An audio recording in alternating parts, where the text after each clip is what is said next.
نحمده ونصلي على رسوله الكريم اما بعد فاعوذ بالله من الشيطان الرجيم بسم الله الرحمن الرحيم رب اشرح لي صدري ويسر لي امري واحلل عقدة من لساني يفقهوا قولي. تھوڑی سی بات انشاءاللہ اسلامک مائنرزم پر کریں گے. اللہ سبحانہ وتعالی نے انسان کو پیدا کرنے کے بعد چھوڑ نہیں دیا کہ وہ جو بھی چاہے کرے، بلکہ چونکہ اپنی عبادت کے لیے پیدا کیا تو طریقے بھی پورے بتائے.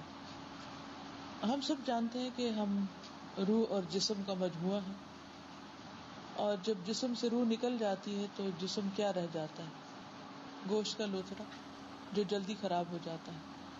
اسی طرح اگر ہمارے اندر ایمان نہ ہو تو ہماری جو انسانیت ہے وہ بھی اسی طرح روٹن ہو جاتی ہے. اب ایمان جو ہے وہ تو اندر ہوتا ہے، مگر اس کا جو اثرات ہوتے ہیں وہ ہماری لائف سٹائل میں آتے ہیں. تو ہر کلچر جو ہے اس کا ایک روٹ ہوتا ہے کہ جو بھی اوپر جیسے ٹری نظر آ رہا ہے تو باہر سے ہر ٹری فرق ہے، کیونکہ ہر ایک کا بیج فرق ہے. تو اسلام کا بیج فرق ہے دوسرے تمام ریلیجن سے، تمام کلچر سے، ہر ایک چیز سے. مینرز صرف اسلام میں نہیں ہے، مینرز ہر جگہ پر ہے. کسی بھی ریلیجن میں آپ دیکھیں، کسی بھی کلچر میں دیکھیں تو ہر ایک نے کچھ نہ کچھ اپنے لیے طریقے بتائے. لیکن فرق کیا ہے؟ ایک وہ مینرز ہے جو اللہ سبحانہ تعالیٰ کے اپرووڈ ہیں، اور ایک وہ ہیں جن کو لوگوں نے پسند ناپسند کے مطابق بنا رکھا ہے. اب یہ ہے کہ ہمیں یہ دیکھنا چاہیے کہ ہم جس چیز کو مینر کہتے ہیں، یا جس چیز کو اخلاق کہتے ہیں، یا جس چیز کو ہم اچھا سمجھتے ہیں، اس کی روٹ اور بنیاد کیا ہے، اس کی بیسس کیا ہے، کس وجہ سے ہم اس کو اچھا بولتے ہیں، یا کس لیے ہم اس کی طرف اٹریکٹ ہوتے ہیں. صرف اس لیے کہ ہمارے دل کو اچھا لگتا ہے، یا اس لیے کہ سب لوگ اس کو اچھا سمجھتے ہیں، یا اس لیے کہ اس میں کچھ دنیا کے بینیفٹس ہیں. اخلاق تو ایک بزنس مین کے پاس بھی ہوتا ہے، اخلاق تو ایک کسی ورکر کے پاس بھی ہو سکتا ہے، لیکن وہ اخلاق اس کی مجبوری ہو سکتا ہے، اس کے اندر سے یا اس کے دل سے اٹھا ہوا نہیں ہو سکتا. اور ایک اخلاق وہ ہے جو ہمیں ہمارے دین نے دیا ہے. تو ان میں بہت بڑا فرق ہے. تو سب سے پہلی بات تو یہ کہ اللہ سبحانہ تعالیٰ نے ہمارے لیے رسول اللہ صلی اللہ علیہ وسلم کی شکل میں ایک نمونہ بنا کر بھیجا. لقد کان لکم فی رسول اللہ اسوۃ حسنہ، کہ اللہ کے رسول صلی اللہ علیہ وسلم کی ذات میں تمہارے لیے ایک بہترین نمونہ ہے، بہترین لائف سٹائل ہے. اور انہوں نے زندگی کے ہر معاملے میں، صرف ظاہر میں نہیں، صرف دکھاوے کا نہیں، بلکہ جب بالکل انسان اکیلا ہو اس وقت بھی اس کو کس طرح کیا کام کرنا ہے، اس کے بارے میں بھی سب کچھ ہمیں بتایا اور سکھایا. اور اس میں ہم دیکھتے ہیں کہ جیسے حضرت سلمان فارسی کہتے ہیں کہ ان سے جب یہود نے کہا کہ تمہارے نبی تم کو ہر بات کی تعلیم دیتے، ہر کام کرنا سکھاتے ہیں، تو انہوں نے کہا کہ ہاں ہمیں تو وہ یہ بھی سکھاتے ہیں کہ رفع حاجت کیسے کرنی ہے، ٹوائلٹ میں کیسے بیٹھنا ہے. اب ٹوائلٹ ایسی جگہ ہے کہ جہاں کوئی اور نہیں ہمیں دیکھتا، کوئی بھی نہیں ہوتا، ہم بالکل اکیلے ہوتے ہیں، لیکن وہاں بھی ہمیں پورے مینر سکھائے گئے ہیں کہ کس طرح بیٹھنا ہے، اپنے آپ کو واش کس طرح کرنا ہے، کون سا ہینڈ یوز کرنا ہے، اور پھر کس طرح اس کے بعد اپنے ہاتھوں کو کیسے صاف کرنا ہے. اگر کوئی نہ ہمیں دیکھے اور اگر ہم اپنے دین کا حصہ سمجھ کے نہ کریں تو ہو سکتا ہے ہم گندے ہاتھ لیے پھریں، اور کئی لوگ ایسے ہو سکتے ہیں. تو اس لیے بہت ضروری ہے کہ جو طریقہ ہمیں نبی صلی اللہ علیہ وسلم نے سکھایا ہے اس کو ہم اپنے سامنے رکھیں. لیکن افسوس یہ کہ ہم مسلمانوں کے اندر اس وقت وہ سب کچھ نظر نہیں آتا جو آنا چاہیے. اور اس کی بنیادی وجہ کیا ہے کہ ہمارے سامنے نبی صلی اللہ علیہ وسلم کی سیرت کم ہے اور باقی چیزیں زیادہ ہیں. اب مثلاً آپ دیکھیے کہ ہمارے گھرانوں میں ہمارے ینگ بچے کیا دیکھتے ہیں زیادہ، اور بڑے لوگ کیا دیکھتے ہیں. ایک ایوریج مسلم فیملی یا ایک ایوریج مسلم کمیونٹی جو ہے اس کے اوپر کس چیز کی چھاپ لگتی چلی جا رہی. اس میں ہم اپنے ینگ بچوں کو دیکھتے ہیں تو انگلش موویز دیکھتے ہیں، بڑوں کو دیکھتے ہیں تو بالی ووڈ کا سارا اثر ہے.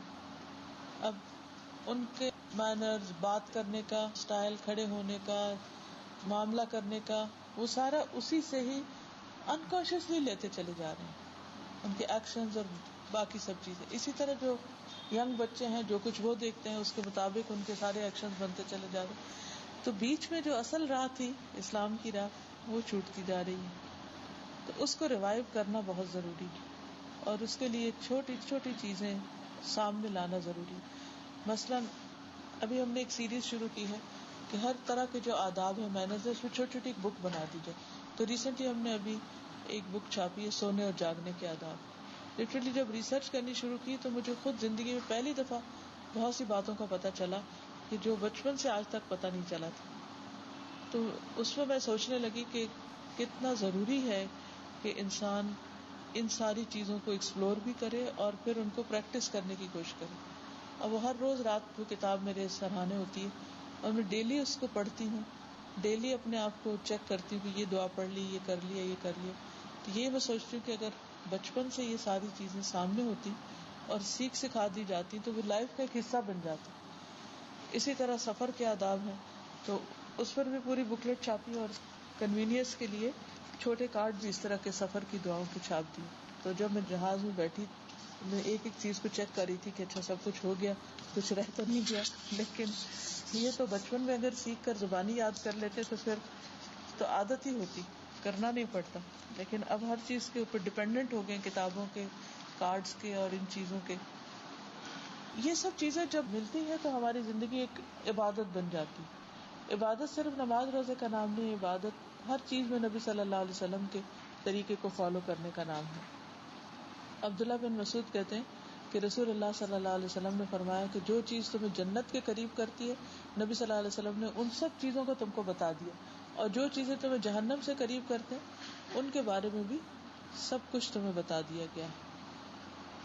تو اس لیے اگر ہم واقعی جنت سے قریب ہونا چاہتے ہیں اور جہنم سے دور ہونا چاہتے ہیں تو جو کچھ رسول اللہ صلی اللہ علیہ وسلم نے ہمیں بتایا ہے اس کا ایٹ لیسٹ ہمیں پتہ ضرور ہونا چاہیے، اور اس کے مطابق ہماری زندگی کی مسلسل ایک گروتھ ہونی چاہیے. کیونکہ کبھی بھی علم ایک دفعہ سن لینے سے، ایک دفعہ پڑھ لینے سے، ایک دفعہ جان لینے سے لائف کا حصہ نہیں بنتا. اس کو اندر آنے میں بہت ٹائم لگتا ہے، اور اگر زمین سخت ہو تو وہ اوپر سے ہی بہہ جاتا ہے. وہ پڑتا ہے اور پھر صاف ہو جاتا ہے. اندر جانے کے لیے اس کو فرٹائل لینڈ چاہیے ہوتی ہے، اور وہ آتی ہے اللہ کے ڈر سے. اللہ کا ڈر ہمیں نرم کرتا ہے اندر سے، جس کے ساتھ پھر چیزیں اندر اترنا شروع ہو جاتی ہیں. پھر اسی طرح یہ ہے کہ ہمیں جب ایسی چیزیں پتہ چل جائیں تو اس کے بعد ہمیں اللہ اور اس کے رسول صلی اللہ علیہ وسلم کی پکار پہ لبیک کہہ دینا چاہیے. یعنی اس کے مقابلے میں یہ نہیں کہنا چاہیے مگر ہم تو ایسا کرتے ہیں، ہمارے خاندانوں میں تو ایسا ہوتا ہے، یا ہمارے گھرانوں میں ایسا ہوتا ہے. نہیں، مومن تو وہ ہوتا ہے کہ جو سنتا تو کالو سمینا و اطعنا، کہتے ہیں ہم نے سنا، ہم نے مان لیا. ہمارے گھروں میں جو بھی ہوتا ہے یا ہمارے خاندانوں میں یا ملک میں یا کہیں پر بھی وہ اپنی جگہ، مگر اللہ کے رسول صلی اللہ علیہ وسلم کی بات اپنی جگہ. پھر اسی طرح یہ ہے کہ بعض اوقات ہم اپنے کلچر کو پریفر کرتے ہیں، بعض اوقات ہمارے اندر ایک تکبر ہوتا ہے، اس وجہ سے ہم ان چیزوں کو نہیں لے سکتے. یعنی ہمیں بہت سی باتیں پتہ ہوتی ہیں لیکن لے نہیں پاتے کیونکہ ایروگنس ہوتی ہے اندر. ایک آدمی حضور صلی اللہ علیہ وسلم کے پاس بیٹھا کھانا کھا رہا تھا تو لیفٹ ہینڈ سے کھا رہا تھا. تو جب آپ نے اسے بتایا کہ رائٹ ہینڈ سے کھاؤ تو اس نے کہا میں نہیں کھا سکتا. ہم میں سے اکثر جن لوگوں کے لیفٹ ہینڈ کی عادت ہوتی ہے، اگر آپ ان سے بولیں کہ رائٹ ہینڈ لے لو تو کیا جواب ہوتا ہے؟ I can't do it. تو اس پر آپ صلی اللہ علیہ وسلم نے فرمایا کہ اچھا پھر تم ایسا کبھی نہ کر سکو. تو آپ نے فرمایا کہ اس آدمی کو تکبر کے سوا کسی چیز نے نہیں روکا، اور تکبر ہی انسان کو حق سے روکتا ہے. اور تکبر اور ایروگنس ایسی چیز ہے کہ اگر رائی کے دانہ مسٹرڈ سیڈ کے برابر بھی اگر ایروگنس انسان کے اندر ہو تو انسان جنت میں نہیں جا سکتا، اتنی بڑی چیز ہو جاتی ہے. اور پھر اسی طرح جیسے نبی صلی اللہ علیہ وسلم نے مشکیزے سے جو واٹر بیگ ہوتا ہے اس سے منہ لگا کے پانی پینے سے منع کیا کہ اس سے نہ پانی پیا جائے. تو اس میں یہ ہے کہ ایک آدمی نے جب پینا شروع کیا تو اس میں سانپ آ گیا. یہ نبی صلی اللہ علیہ وسلم کے زمانے کی بات ہے. تو اب بعض چیزیں ہم کہتے ہیں کہ کیوں روکا گیا ہے، کیوں منع کیا گیا ہے. اسی میں وہ بھی آ جاتے ہیں جیسے آج کل ہماری کین ڈرنک ہوتے ہیں، ٹن کے اندر سوڈا ہوتا ہے یا ٹن کے اندر جوسز وغیرہ ہوتے ہیں یا ایون ٹیٹرا پیک بھی ہوتے ہیں. نہیں پتہ چلتا کہ اس کے اندر کیا کیا ہے، بغیر دیکھے ہم اس کو اسٹرا لگا کر پی جاتے ہیں. تو ان چیزوں کے اندر بھی خرابی ہو سکتی ہے.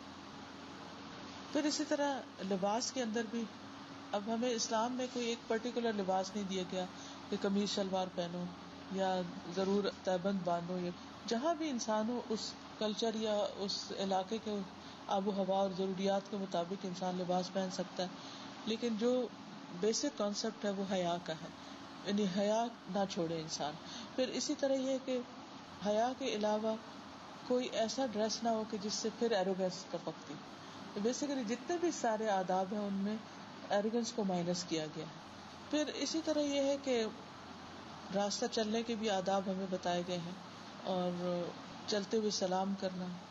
پھر اسی طرح سونے جاگنے کی چند ایک باتیں میں آپ کے سامنے رکھ دیتی ہوں، جیسے جلدی سونا اور جلدی اٹھنا. پھر سونے سے پہلے آگ وغیرہ بجھا دینا. نبی صلی اللہ علیہ وسلم نے خاص طور پر اس سے منع کیا ہے کہ کہیں رات کو آگ کسی اور چیز کو نہ لگ جائے، پھیل نہ جائے. پھر ایسی چھت پہ نہیں سونا جس پر کوئی منڈیر نہ ہو، یعنی کھلی چھت پہ نہیں سونا چاہیے. کئی لوگوں کو رات کو چلنے کی عادت ہوتی ہے. پھر اسی طرح بستر جھاڑ کے سونا، اس کی مجھے بالکل عادت نہیں تھی، کبھی پتہ ہی نہیں تھا، خیال ہی نہیں تھا. نبی صلی اللہ علیہ وسلم نے فرمایا جب تم میں سے کوئی شخص اپنے بستر پر لیٹنے لگے تو اسے چاہیے کہ وہ پہلے اپنا بستر اپنے ازار کے کنارے سے جھاڑ لے، کیونکہ وہ نہیں جانتا کہ اس کی بے خبری میں کیا چیز اس پہ آ گئی. پھر اسی طرح دائیں کروٹ سونا، اور دائیں کروٹ میں بھی دایاں ہاتھ نیچے رکھ کے سونا. پھر اسی طرح وضو کر کے سونا. پھر پیٹ کے بل نہ لیٹنا. پھر اسی طرح اگر کوئی اپنے بستر پہ لیٹ کے اللہ کو یاد نہیں کرتا تو وہ لیٹنا اس کے لیے حسرت کا باعث ہو جائے گا، اور قیامت کے دن ریگریٹ کرے گا کہ میں لیٹا، آرام کیا اور میں نے اللہ کو بالکل یاد نہیں کیا. اور بعض اوقات ہم تھکے ہوتے ہیں اور ہم لیٹتے ہی ایسے ہی سو جاتے ہیں، تو اس سے بھی پرہیز کرنا چاہیے. پھر اس کے بعد سو کر اٹھنے کے فوراً بعد ہاتھ دھونا، کچھ بھی کرنے سے پہلے سب سے پہلے ہینڈ واش کرنا. پھر اسی طرح کیلولا کرنا. حدیث میں آتا ہے کہ کیلولا کرو کیونکہ شیطان کیلولا نہیں کرتا، تو اس کی مخالفت کرو. اور کیلولا is power nap, siesta. Yes, time درمیان دن کے، کیونکہ عصر کے بعد سونا حماقت بتایا گیا. تقریباً 20 منٹ اگر ہو تو، کیونکہ 7 منٹ انسان کو لگتے ہیں نیند کی حالت میں جانے میں، اور پھر یہ کہ اگلے جو 7 یا 10 منٹ ہوتے ہیں وہ ایک طرح سے ریسٹ کے ہوتے ہیں، اور پھر اس کے بعد واپس انسان اپنا موڈ چینج کرتا ہے. تو اگر 20 منٹ تک کا ہو جائے تو بہت اچھا ہے، لیکن اگر زیادہ 1-2 گھنٹے سوئیں تو پھر وہ سستی ہو جاتی ہے، اس سے پھر رات کی نیند ڈسٹرب ہوتی ہے. اور اگر سرٹن ٹائم پر لیٹنے کی عادت بن جائے، اگر روٹین سیٹ ہو جائے انسان کی، تو بہت جلدی انسان سو بھی جاتا ہے اور بہت جلدی اٹھ بھی جاتا ہے. اگر نہ بھی نیند آئے اور نہ بھی سوئے تو 15-20 منٹس اگر انسان صرف خاموشی کے ساتھ لیٹا رہے تو اس سے بھی بہت فائدہ ہوتا ہے. Medically, it has been shown that there is a little gland called the pineal gland at the base of the brain, at the roof of the fourth ventricle. And this pineal gland is just pea size. And this produces a hormone called melatonin. This melatonin hormone is called the happy hormone. This makes you happy and it causes alertness in you. Now, the pineal gland secretes a lot of melatonin when there is darkness. So, see Rasul Sallallahu Alaihi Wasallam's hikmat, that he said that you better sleep soon after Isha. So it is inversely proportionate, the secretion of the melatonin to the light. So when we sleep early, then that is the time it starts rising, the melatonin. It starts rising, our time around Maghrib time goes up. Then it reaches a peak around Tahajjud time. Then it starts coming down around Fajr time. When we have analyzed the medical graph along with our Islamic cycle of Salah. So see the hikmah that Rasul Sallallahu Alaihi Wasallam has given, and you get the peak when you sleep at that time. So nowadays the youth, they sleep so late. So where is the pineal gland going to secrete a lot of melatonin? And now you can see the great incidence of depression and psychological problems in our society. Yes. At a very young age, especially in Sri Lanka, I did a survey recently in my visit. A lot of children commit suicide, especially for just exam results and love affairs. These are the two main causes. I was told the youth are committing suicide, so it's causing depression. They have no aim, no goal. And also the pineal gland gets calcified after the age of 50. So to prevent this calcification, also this is good sleeping early and also less use of electronics, because these are all magnetic fields. سیاسٹا کے بارے میں Okay, when you wake up early, for example, now you're following the sunnah routine and you wake up early, then when you have this power nap, you relax your whole body and you shut out the light for a while into your system. Then again you're helping your pineal gland for the melatonin to start secreting. And also your whole body gets relaxed, and it's as if though your one day becomes 2 days with a little bit of rest. But if you oversleep, then as she pointed out very rightly, you feel as if though you're lazy and lethargic because you have, exceeded your rest periods. Just a short break in the afternoon. And now it has been encouraged even in the non-Muslim world, especially in Korea, Japan, and even in the Scandinavian countries, all those that side, they tell their office workers to take a break, even if they don't have a bed or anything, just in their tables, they have to shut their laptops, everything, and they have to just rest, relax for a few minutes. And they found that the productivity increased in these workers. So this is our sunnah. Subhanallah. So اگر ہم سنت سمجھ کے کریں گے تو اور اجر ہے. Yes, we'll get reward. پھر اسی طرح بسم اللہ پڑھ کر کھانا, بیٹھ کر کھانا, ٹیک لگا کے نہیں کھانا, پیٹ کے بل لیٹ کے نہیں کھانا, کیونکہ بعض اوقات بچے کیا کرتے ہیں کہ سامنے لیپ ٹاپ رکھ لیتے ہیں اور ساتھ کچھ کھانے کو لیبل کرتے رہتے ہیں اور ساتھ دیکھتے رہتے ہیں. پھر رائٹ ہینڈ سے کھانا, اپنے سامنے سے کھانا, پھر 3 سانس میں پینا, پھر پانی کے برتن میں سانس نہیں لینا, کھانے کے بعد برتن کو صاف کرنا, اور پھر کھا کر الحمدللہ کہنا. یہ حدیث مجھے بہت ہی اچھی لگتی. بے شک اللہ تعالیٰ اس بندے سے راضی ہوتا ہے جو ایک لقمہ کھائے اور اس پر شکر ادا کرے, یا ایک گھونٹ پیے اور اس پر شکر ادا کرے. بعض اوقات ہم سارا کھانا کھا کے پھر اینڈ میں الحمدللہ کہتے ہیں, تو اگر بیچ بیچ میں بھی الحمدللہ کہہ دیں تو زیادہ اچھا. پھر اسی طرح بات کرنے میں ٹھہر کے بات کرنا تاکہ دوسرا سمجھ جائے, اور آسان بات کرنا, دوسرے کو کنفیوژن میں نہیں ڈالنا.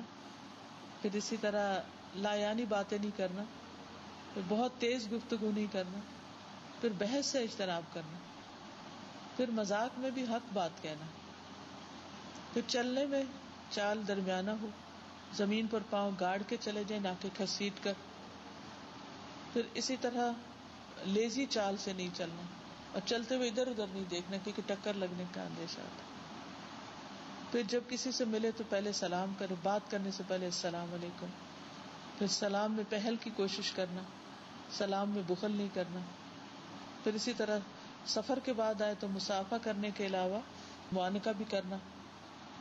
پھر جس کو نہیں جانتے اس کو بھی سلام کرنا, اور آتے ہوئے بھی سلام کرنا اور جاتے ہوئے بھی سلام کرنا. پھر کسی کے گھر اندر جانے سے پہلے اجازت لینا, اور پھر کسی کے گھر میں جھانکنا بھی نہیں.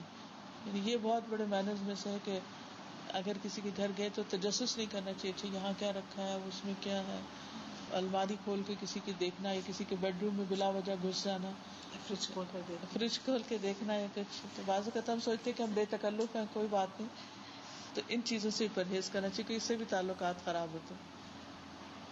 پھر اسی طرح یہ ہے کہ ٹوائلٹ جانے کے آداب ہیں, اس میں قبلے کی طرف رخ نہیں کر کے بیٹھنا. پھر قضاء حاجت کے بعد پانی کا استعمال کرنا, اور پھر جسمانی صفائی کا خیال رکھنا. پھر اسی طرح غسل کے آداب ہیں, اور اس میں آپ صلی اللہ علیہ وسلم نے دیکھا کہ ایک آدمی کھلی جگہ پر بغیر کپڑے کے نہا رہا ہے, تو آپ صلی اللہ علیہ وسلم ممبر پر چڑھے اور اللہ کی حمد و ثنا بیان کی, اور پھر فرمایا کہ اللہ تعالیٰ بہت حیا والا اور پردہ پوش ہے, حیا اور پردہ پوشی پسند کرتا ہے. تو جب تم میں سے کوئی غسل کرنے لگے تو اسے چاہیے کہ وہ کور کرے, یعنی اگر تو جگہ کورڈ ہے تو پھر تو ٹھیک, اور اگر خود اس نے کچھ نہیں پہنا ہو تو بالکل اوپن میں نہیں نہائے. پھر بیٹھنے کا طریقہ جو ہے اس میں جب آپ صلی اللہ علیہ وسلم بیٹھتے تھے, باقی تو ٹھیک ہے, لیکن اس طرح بیٹھنے سے منع کیا گیا کہ ٹانگیں اٹھا کے انسان پیچھے ٹیک لگا دے اور پاؤں سامنے اس طرح کرے. پھر یوننگ کے بارے میں آتا ہے کہ جمائی کو حتی الامکان روکنا چاہیے, اور آواز نہیں نکالنی چاہیے یون کرتے وقت. اور پھر یہ کہ منہ پر ہاتھ رکھ لینا چاہیے, یا کوئی کپڑا رکھ لینا چاہیے, یا ہاتھ رکھ لینا چاہیے, کیونکہ حدیث میں آتا ہے, صحیح مسلم کی روایت ہے کہ شیطان اندر داخل ہو جاتا ہے. پھر اسی طرح جب چھینک آتی نبی صلی اللہ علیہ وسلم کو تو آپ اپنے منہ پر اپنا ہاتھ یا کوئی کپڑا رکھتے اور اس کے ساتھ اپنی آواز کو کم کرتے، یعنی اوپن میں نہیں چھینکنا چاہیے. پھر اسی طرح اونچی آواز سے بہت ہنسنا نہیں چاہیے. پھر اچھی باتوں پہ مسکرانا بھی چاہیے، کیونکہ بعض اوقات ہم مسکراتے نہیں. رسول اللہ صلی اللہ علیہ وسلم ام حرام بنت ملحان کے ہاں گئے، تکیہ لگا کے سو گئے، اٹھے تو مسکرا رہے تھے. تو ام حرام نے پوچھا کہ آپ کیوں ہنس رہے ہیں؟ آپ نے فرمایا میری امت کے کچھ لوگ اللہ کے راستے میں جہاد کے لیے سب سمندر پر سوار ہو رہے ہیں. یعنی آپ کو دکھایا گیا کہ آپ کے بعد آپ کی امت کہاں کہاں تک جائے گی.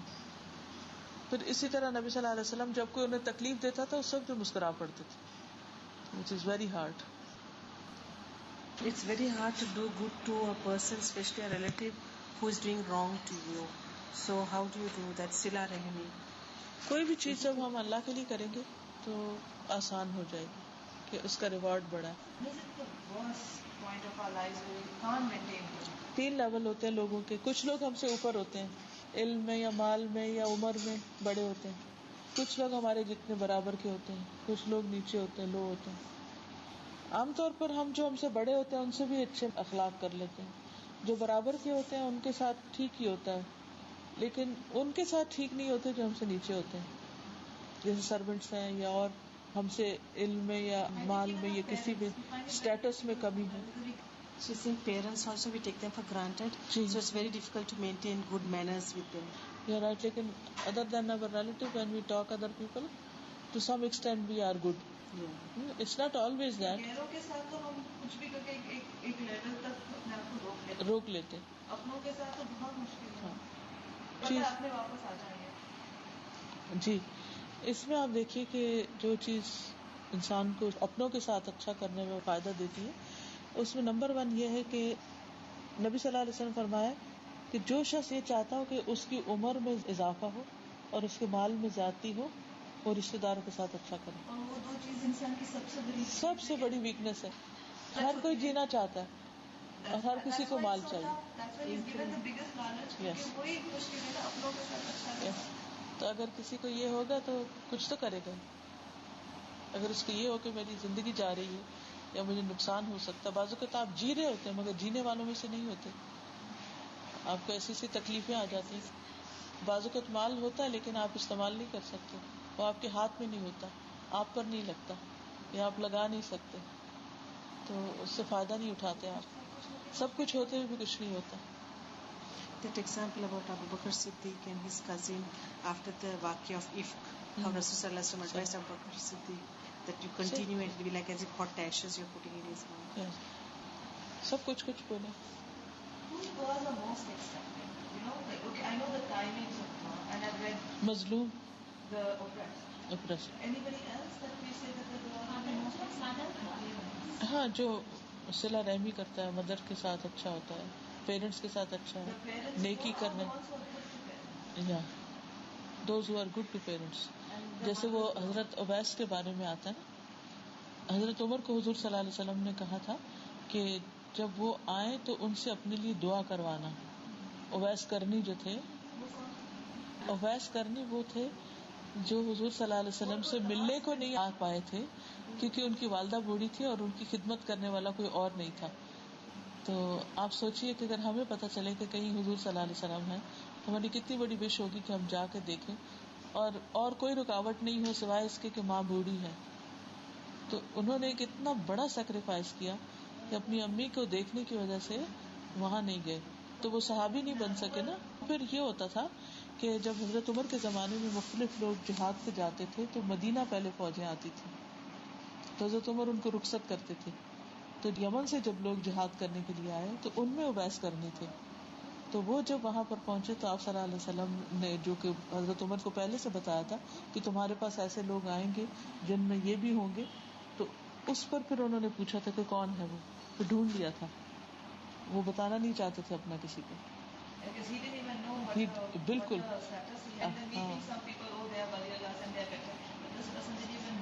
کوئی جانتا ہی نہیں تھا.